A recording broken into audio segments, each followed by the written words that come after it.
దీనికి పెద్ద ఆలోచన ఎందుకు మరీను? భక్తుడికి రామాలయం ఎంత అవసరమో పేదవాళ్ళకి అన్నదాన సమాజము అంతే అవసరం. మనం అందరం పూనుకుంటే ఊళ్ళో పెద్దలంతా ఇక్కడే ఉన్నారు. చాలా సంతోషం, చాలా సంతోషం.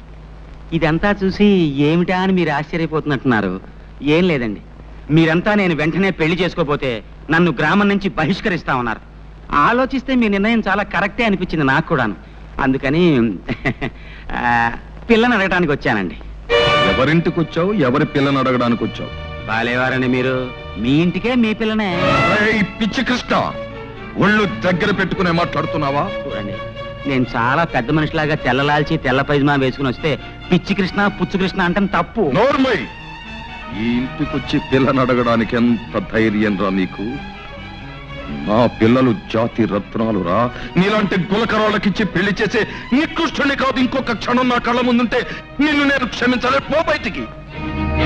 నేను గులకరాయినా? గులకరాయి? సరేనండి, మీ జాతి రత్నాలకి నాకన్నా గొప్ప మొగను తీసుకొస్తారేమో చూస్తాను. ఏమిట్రా నువ్వు చూసేది? సమయానికి వచ్చా. ఏమిటి మావయ్య? ఏం లేదు. ఏమిట్రా నువ్వు కూర్చావు? నీకంటే గొప్ప సంబంధాన్ని నేను తీసుకురాలేనను కదూ అన్నావు. ఇలా చూడు, ఊరందరి చేత మెచ్చుకోబడే గుణవంతుడు బుద్ధిమంతుడు అయిన రాంబాబు నాకు మేనల్లుడే కాదు, ఈ ఇంటికి కాబోయే అల్లుడు కూడా.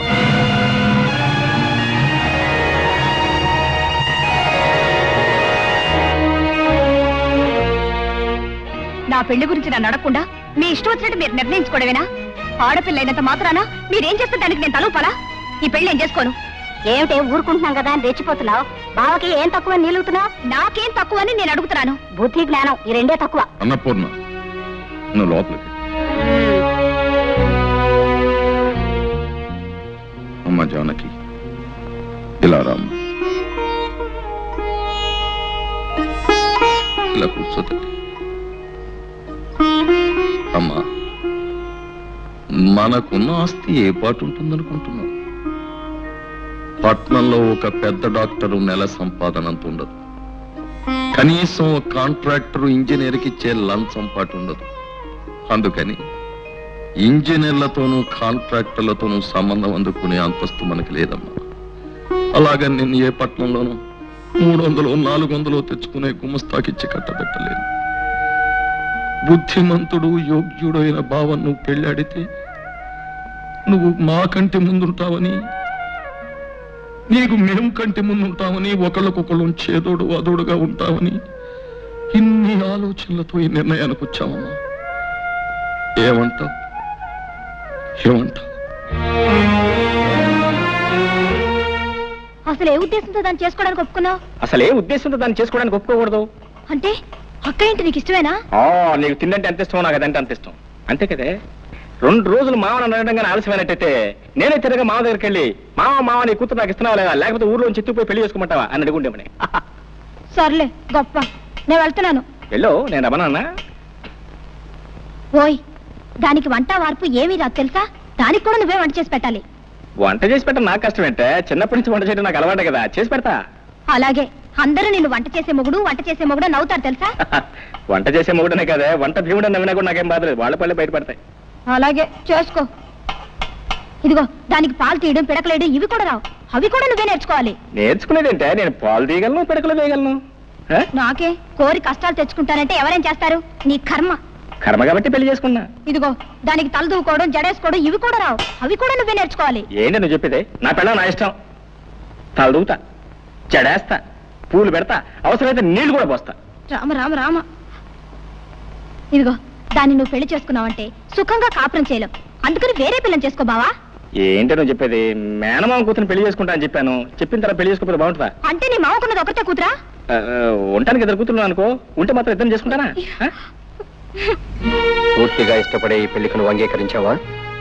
చూడు, 4 రోజుల్లో పెళ్లి కాబోయే ఏ ఆడపిల్లని ఈ ప్రశ్న అడగకూడదు. అడిగితే సమాధానం చెప్పదు. సుముహూర్తే సావధాన, సుముహూర్తమస్తు, సుప్రతిష్ఠితమస్తు, అయం ముహూర్త సుముహూర్తోస్తు. ధర్మే చ అర్థే చ కామే చ త్వయేష నాతి చరామి అంటే సర్వకాల సర్వావస్థల్లోనూ కలిమిలో గాని లేమిలో గాని కష్టంలో గాని సుఖంలో గాని ఆశలో గాని నిరాశలో గాని మోక్షంలో గాని ఒక్కరిని విడిచి మరొకరు ఉండము అని అర్థం. ఎంత పవిత్రమైన అర్థం అందులో ఇమిడి ఉందో మీరు అర్థం చేసుకోండి. ఎంత గంభీరమైన భావం అందులో ఉందో మీరందరూ తెలుసుకోండి. మాంగళ్యం తంతునా నేనా మమ జీవన హేతునా కంఠే భద్రాని శుభగే దేవ శరదాం శతం సర్వమంగళ మాంగళ్యే శివే సర్వార్థ సాధకే శరణ్యే త్ర్యంబకే దేవి నారాయణి నమోస్తుతే. ఆ మాటకు వస్తే ఓ మగాడు ఆడదాని మెడలో తాళి కట్టడం అంటే ఓ స్త్రీ నా పరువు ప్రతిష్ట నా గౌరవం సంపద నా శరీరం మనస్సు అన్ని పసుపుదారుగా నీ మెడలో వేస్తున్నాను అని అర్థం. ఆ ముడివడిన కొంగులు పవిత్రమైన వివాహం అనే బంధానికి చిహ్నం. అగ్ని చుట్టూ ప్రదక్షిణం చేయడంలో ఒక గొప్ప విశేషం కూడా ఉంది సుమండి. వేద మంత్రాల శబ్దంలో పండిత శ్రేష్ఠుడు పవిత్ర ఆశీస్సులతో పడిన ఈ మూడు ముళ్ళకి సాక్ష్యం నేను సుమా. ఇంత పవిత్రమైన బంధాన్ని ఎవరు కించిపరిచినా ఆటలాడుకున్నా జీవితాలు మసైపోతాయి సుమా అని హెచ్చరిక. అయ్యా అదండి విషయం. సాంప్రదాయం ఈ కాలం కుర్రాళ్ళకి శాదస్తంగా కనిపిస్తుంది కానీ దాని అర్థం తెలుసుకోవడానికి ఎవరూ ప్రయత్నించడం లేదు. ఇది సరే, ఇక వివాహం పూర్తయింది. ఇక విందు భోజనాలు కానిద్దాం, లేవండి.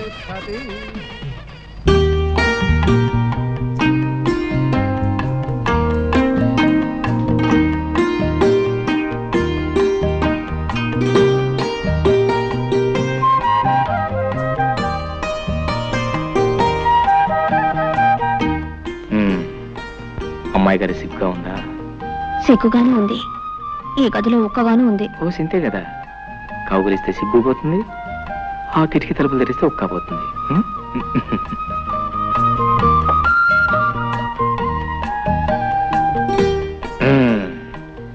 కిటికీ తలుపులు తెరిచాను, గాలి వస్తుంది, నీ ఉక్కపోతుంది. పోతే ఆ సిగ్గు కూడా తెచ్చేస్తాను. పాల గ్లాస్ ఎక్కడ పెట్టు, కూర్చో. ఒక ఫ్యాన్ కొనుక్కోవచ్చు కదా. ఫ్యానా? దాన్నేం భాగ్యం. ఎన్నాళ్ళు ఒంటరివాణి కదా, దాని అవసరం లేకపోయింది. హాయిగా ఆరు బయట పక్కేసి పడుకుంటే ఆ పైరుగాలికి మైమరిచి నిద్ర పెట్టేది. ఇల్లాలో నువ్వు వచ్చావు కదా, అసలు మన సంసారానికి కావాల్సిన ముఖ్యమైనవన్నీ ఒక లిస్ట్ తయారు చేసి వచ్చే పట్ల కొనేస్తాను. ఫ్యాన్ తోటే సంసారం సుఖంగా సాగిపోతుందా? అబ్బే, భార్యాభర్తల మధ్య ప్రేమ, మమత, అనురాగం అవి ముఖ్యం, అవి ముఖ్యం. నేననేది అది కాదు. మరి ఎంచక్కా తాతయ్య గారింట్లో గదికొక ఫ్యాన్ ఉంది. కొళాయి తిప్పితే నీళ్ళొస్తాయి. భోజనానికి టేబుల్, కుర్చీలు, పడుకోవడానికి డబుల్ కాటు.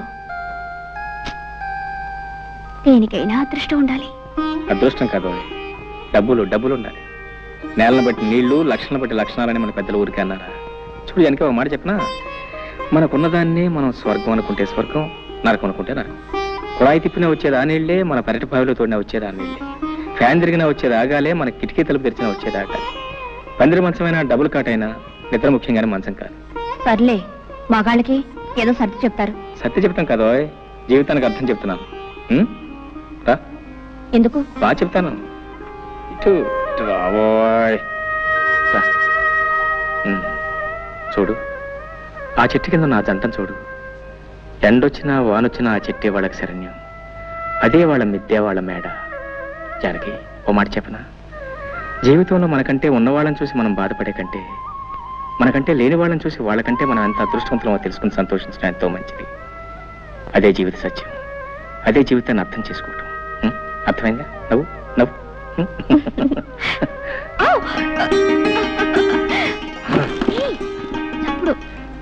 తప్పుడు నువ్వు పట్టించుకోకూడదు. ఇది మాకు బాగా అచ్చొచ్చిన పట్టి మంచం. మా వసువంతా దీని మీద పుట్టిందట. సిగ్గా? సిగ్గుపడితే పనులలో జరుగుతాయి. పిచ్చిదనో పిచ్చిదనో.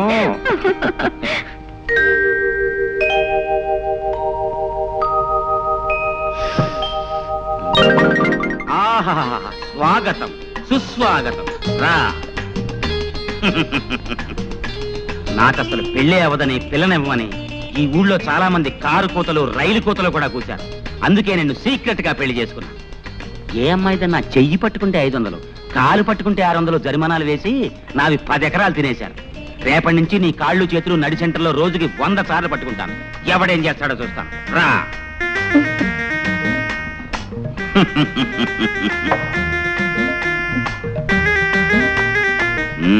సిగ్గుపడుతున్నావా? బాగా సిగ్గుపడు. ఈ లీలాకృష్ణకి ఆడవాళ్ళని లాలించడం డాల్డాతో పెట్టిన విద్య. శ్రద్ధగా విను. ముందు నిన్ను కౌగలించుకుంటాను. గుబ్బులు గుబ్బులుగా ఉంటుంది. ఏం భయపడకు. ఆ తర్వాత నిన్ను ముద్దు పెట్టుకుంటాను. మత్తు మత్తుగా, గిలి గిలిగా, గుండె దడదడగా ఉంటుంది. కాళ్ళు చేతులు వణుకుతాయి. అయినా భయపడకు.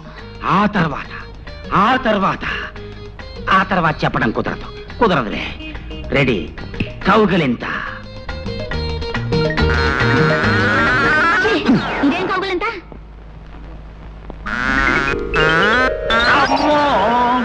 కౌగులింతంటే ఇలా ఉండాలి. ఓర్ నాయనో. సరే, ఇప్పుడు ముద్దు పెట్టుకుంటాను. ఇదే ముద్దు. ముద్దంటే ఇలా ఉండాలి. ఓర్ నాయనో, ఈ దేవుడోయ్, నా కొంప ముంచావు కదే. ఏమి, నీకు ఇవన్నీ ఎవరు నేర్పారో చెప్పు. మా బావ. శ్రీకృష్ణ, నాకు ఏమిటి పరీక్ష? బయటికి పో. నిన్ను మీ బావని సెంటర్ చూసి పడి చేస్తాను. పో. అబ్బబ్బబ్బా, ఏమిటండి కేకలు? బావన తర్వాత ఇట్టంటే ఆటలు ఆడుకోరా? కౌగిలించుకోవటం, ముద్దు పెట్టుకోవటం ఇవన్నీ ఆటల. పాపప్పలే, పాపాత్మురాల. పో. మీ మొహం. చిన్నప్పుడు బావ మరదలు ఆడుకునే బువ్వాలాటలండి. చిన్నప్పుడా? అంటే ఇంతప్పుడా? అమ్మయ్యా, బతికించావు కదే. మీ బావ ఎక్కడున్నాడు? మిలిటరీలో. తేడా వదిలిపోయింది. నీకెప్పుడు నా బొవ్వాలాట్లు ఆడుకోవాలంటే నాతోనే ఆడుకో, ఇంకెవరితోనూ ఆడుకో. పడుకో, కళ్ళు మూసి పడుకో.